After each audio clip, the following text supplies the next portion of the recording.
வாழ்வா சாவா நீயா நானா, ஒன்னு நீ போ இல்லனா நான் போறேன் அப்படிங்கிற கட்டத்துக்கு வந்து நின்றுட்டு இருக்கிறோம். Chennai super Kings and SRH இன்னைக்கு நைட்டு நடக்க போகுது. இதுல யாரு சாவுறாங்க யாரு பொழைக்கிறாங்க அப்படிங்கறது தான் வந்து பாத்தீங்கன்னா சேப்பாக்கத்துல முடிவு பண்ண போறோம். யாரு ஜெயிக்கிறாங்களோ அவங்க அடுத்த பிளே ஆஃப் ரேஸ்ல இருக்க போறாங்க. பிளே ஆஃப்ல இல்ல, பிளே ஆஃப் ரேஸ்ல இருக்க போறாங்க. யாரு தோக்குறாங்களோ அவங்க கண்ணை மூடிட்டு வீட்டுக்கு வந்துட வேண்டியதான், வேற வாய்ப்புகளே இல்லை.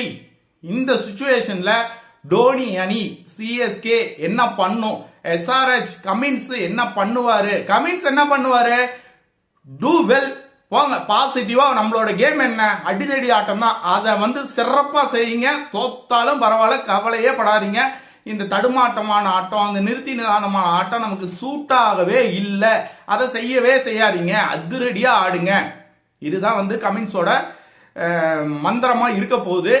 இந்த கமின்ஸோட மந்திரத்தை டோனி வந்து எப்படி ஃபேஸ் பண்ண போறாரு அப்படிங்கிறது வந்து பயங்கர, அதுதான் வந்து டோனியோட திறமை அடங்கியிருக்கு. டோனி அதை பயங்கரமா ஃபேஸ் பண்ணி எப்படியாவது முதல்ல எஸ்ஆர்ஹெச் வின் பண்ணும். அதுக்கப்புறம் அடுத்த மேட்ச் என்ன, அதுக்கப்புறம் அடுத்த மேட்ச் என்னங்கிறத பார்த்துக்கலாம்.